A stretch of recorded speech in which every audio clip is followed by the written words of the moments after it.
Hello दोस्तों, एजे study के इस यूट्यूब चैनल में आपका स्वागत है। आज हम कक्षा 10th क्लास 10th का कुछ महत्वपूर्ण जीके लेके आए हैं। अगर अच्छा लगे तो लाइक शेयर सब्सक्राइब जरूर करें, जो 2022 एग्ज़ाम में महत्वपूर्ण साबित होगा। ठीक है, सबसे पहला नंबर क्वेश्चन कहता है चिपको आंदोलन का मुख्य उद्देश्य संरक्षित करना था। चिपको आंदोलन का मुख्य उद्देश्य क्या संरक्षित करना था? पहला नंबर ऑप्शन कहता मिट्टी को, वृक्षों को, जल को, बिजली को क्या संरक्षित करना था? तो इसमें वृक्षों को संरक्षित करना था। ऑप्शन नंबर बी क्या होगा? Option number B. नेक्स्ट कहता दूसरा नंबर कहता निम्न में कौन गंगा प्रदूषण के लिए उत्तरदायी नहीं है? लास्ट में देखेंगे नहीं है लिखा हुआ।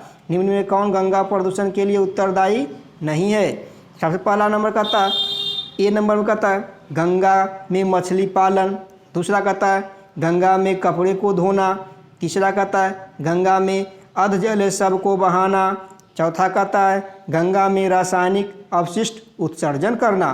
तो कौन सा आंसर होगा? तो इसमें आंसर होगा ऑप्शन नंबर 1, गंगा में मछली पालन। गंगा में मछली पालन।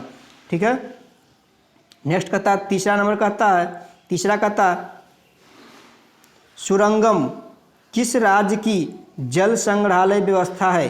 सुरंगम किस राज्य की जल संग्रहालय व्यवस्था है? तो बताना है। पहला हिमाचल, दूसरा तमिलनाडु, तीसरा केरल, चौथा कर्नाटक। हिमाचल है, तमिलनाडु है, केरल है, कर्नाटक है। तो क्या ऑप्शन होगा? आंसर होगा तो आंसर होगा ऑप्शन नंबर 3, केरल होगा। Option number 3 Kerala. नेक्स्ट कहता गंगा सफाई योजना कब प्रारंभ हुई थी? गंगा सफाई योजना कब प्रारंभ हुई? पहला नंबर ऑप्शन कहता 1986 ईस्वी में, दूसरा कहता 1984 में, तीसरा कहता 1982 में और चौथा कहता 1985 में। तो बताएंगे गंगा सफाई योजना कब प्रारंभ हुआ? गंगा सफाई योजना कब प्रारंभ हुआ?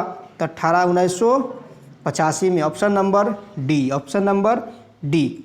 नेक्स्ट कहता है पाँचवा नंबर कहता गंगा सफाई योजना 1885 में शुरू की गई थी। क्योंकि किस लिए शुरू की गई थी? गंगा सफाई योजना 1885 में शुरू की गई थी। किस लिए की गई थी?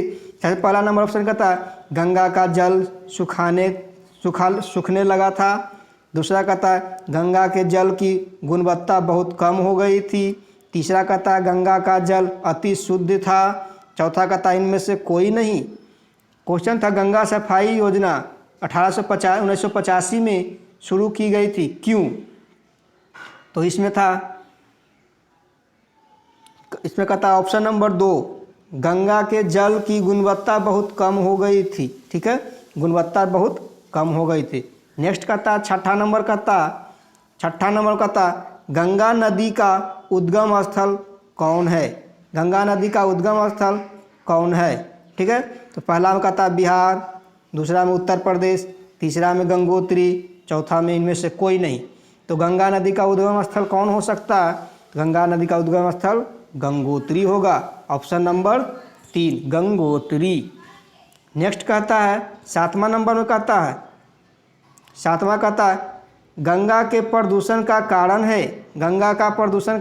है शहरों का कचरा, मृतकों के शव, उद्योग का रासायनिक उर्वरक, इनमें से सभी। तो गंगा के प्रदूषण का कारण कौन हो सकता है? तो इनमें से सभी होगा। शवों का कचरा भी गंगा में जाता है तो प्रदूषण होगा, मृतकों का शव भी गंगा में जाता है तो प्रदूषण होगा, उद्योग के रासायनिक उर्वरक भी जाता है तो प्रदूषित होगा। इसलिए इनमें से सभी होगा।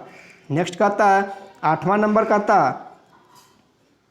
नंबर कहता किन वस्तुओं का सावधानीपूर्वक उपयोग करके उन्हें बचाया जा सकता है? किन वस्तुओं का सावधानीपूर्वक उपयोग करके उन्हें बचाया जा सकता है? तो पानी को बचाया जा सकता है, बिजली को, पेट्रोल को, कि सभी को? किसको सावधानीपूर्वक उपयोग करके हम बचा सकते हैं? तो पानी को भी सावधानीपूर्वक करेंगे तो बचा सकते हैं, बिजली को भी सावधानीपूर्वक करेंगे तो बचा सकते हैं और पेट्रोल को भी बचा सकते हैं। तो ऑप्शन नंबर डी हो जाएगा। क्या हो जाएगा? Option number D. नेक्स्ट है 9वां नंबर का आता है, 9वां नंबर का आता कांच और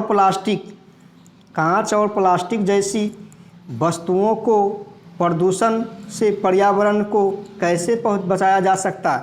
कांच और प्लास्टिक जैसी वस्तुओं के प्रदूषण से पर्यावरण को कैसे बचाया जा सकता है। तो ऑप्शन है, पहला नंबर ऑप्शन का था इन वस्तुओं का उपयोग न करके, इन वस्तुओं का पुनः चक्रण करके, इन वस्तुओं का पुनः उपयोग करके, ए और बी दोनों।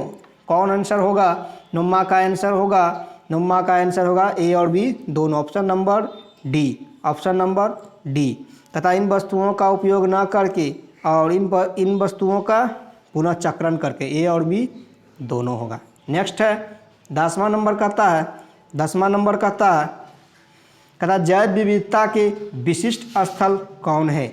जैव विविधता के विशिष्ट स्थल कौन है? जैव विविधता के विशिष्ट स्थल कौन है? तो शहर हो सकता है, गांव, वन, इनमें से कोई नहीं। कौन होगा? शहर, गांव, वन, इनमें से कोई नहीं। तो इसमें होगा जैव विविधता के वन होगा, विशिष्ट स्थल वन होगा, ऑप्शन नंबर 3।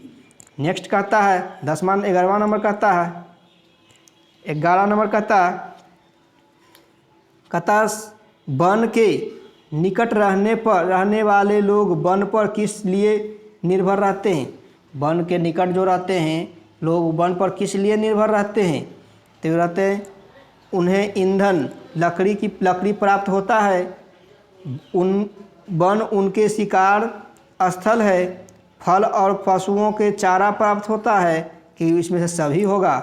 कौन सा होगा? जल्दी से आंसर दें। तो इनमें से सभी होगा। कौन होगा? इनमें से सभी होगा, ऑप्शन नंबर डी। नेक्स्ट कहता है 12 नंबर कहता चिपको आंदोलन किस स्थान पर प्रारंभ हुआ था।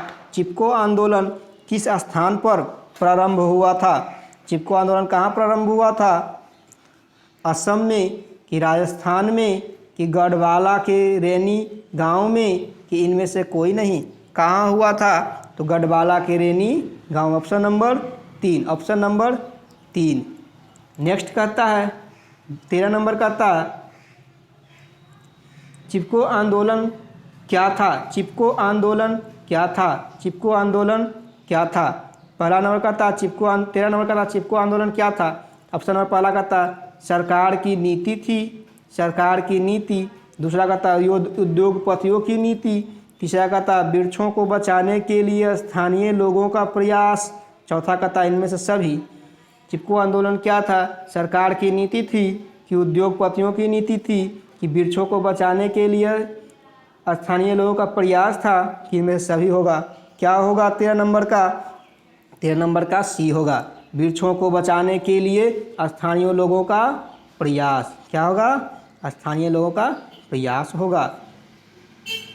14 नंबर कहता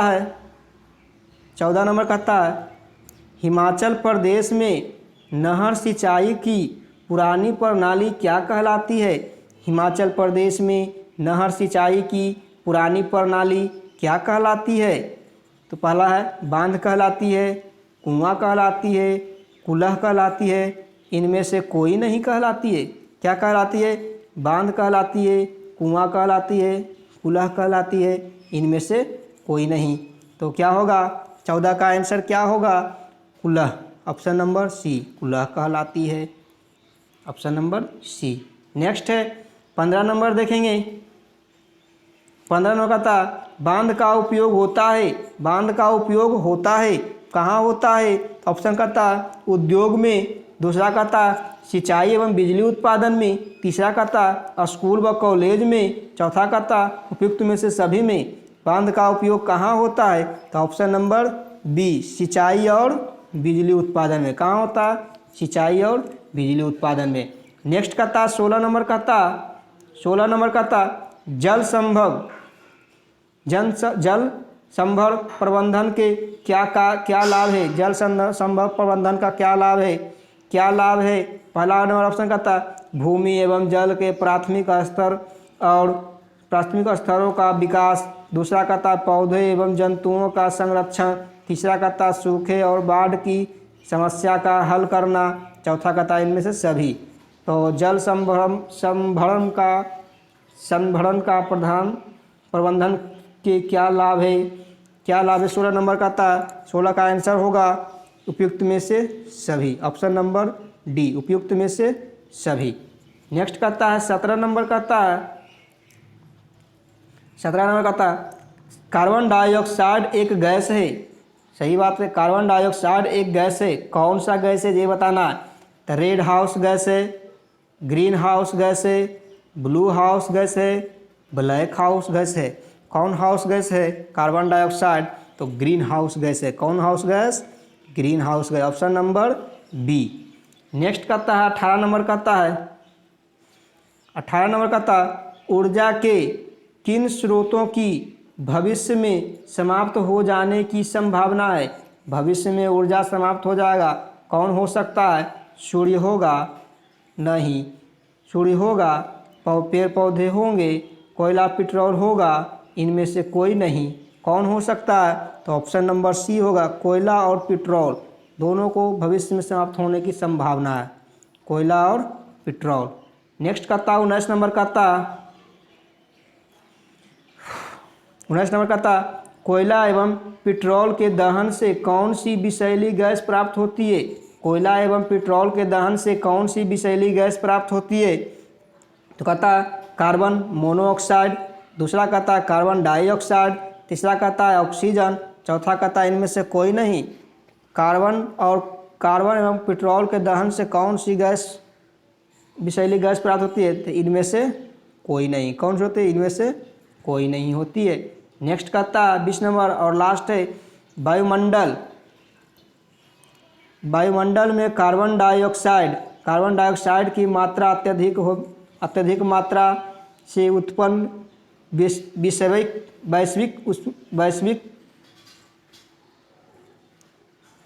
वैश्विक ऊष्मा की प्रक्रिया कहलाती है। वायुमंडल में कार्बन डाइऑक्साइड की अत्यधिक मात्रा में उत्पन्न वैश्विक ऊष्मा की प्रक्रिया कहलाती है। क्या कहलाती है? तो ग्रीन हाउस प्रभाव, की दहन, की ऊर्जा प्रबंधन, की इनमें से कोई नहीं। क्या कहलाएगी? तो इसमें कहलाएगी ग्रीन हाउस प्रभाव कहलाएगी। क्या कहलाएगी? ग्रीन हाउस प्रभाव, ऑप्शन नंबर 1, ऑप्शन नंबर 1।